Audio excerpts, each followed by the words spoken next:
Welcome to this ACES video on optimizing energy efficiency. I'm Moira Dory, and I look forward to taking you through this video.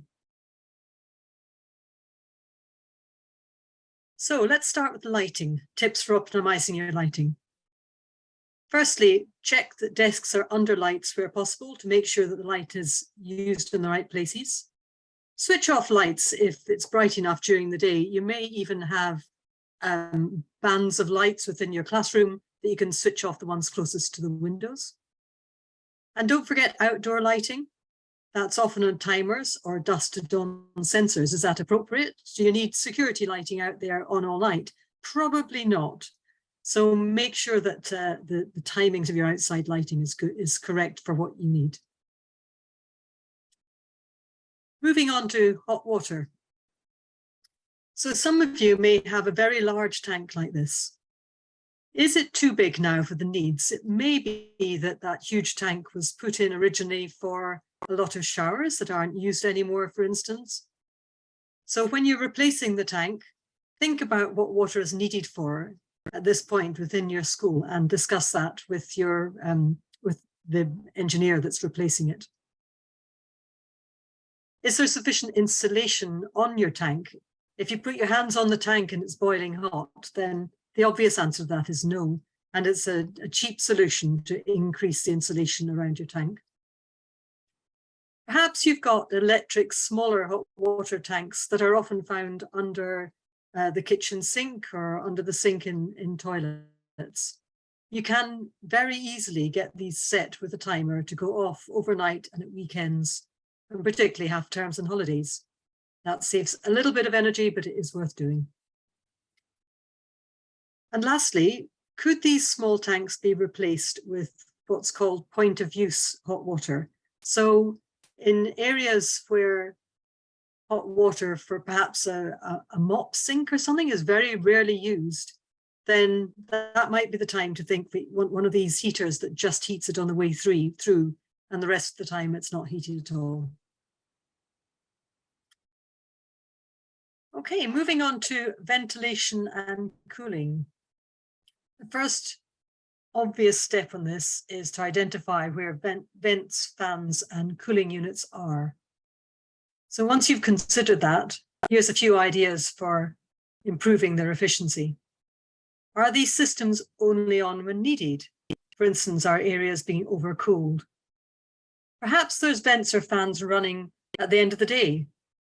Is it possible to switch these off? It usually is, but you may need to consult your electrician on that one. Fans and isolators are very common in toilets and changing rooms. And of course, they're very useful for getting rid of unwanted odors, but they don't need to be running for more than about 10 minutes when it's empty, when the light has gone off, usually associated with the light. So check that they're not overrunning.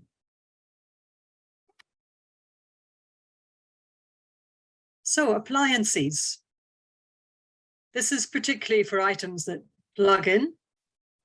Things like photocopiers and office equipment. Are they constantly on standby, or could these be turned off out of hours when you're not there? How about laptop trolleys, computers, printers, and other peripherals, things like that that can potentially be turned off? Now, I know that laptop trolleys are often left on to charge up the laptops, but a timer might be the answer to that allows them to charge up and then automatically goes off.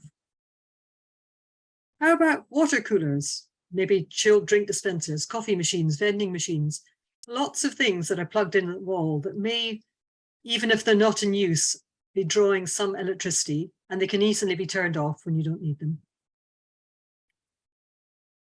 So this is an example of a timer that you could use to make sure that any item that needs to be left on when you've left the building can be programmed to be turned off. Alternatively, it could be that you just want to put these timers in so that you don't have to remember to go around turning everything off at night.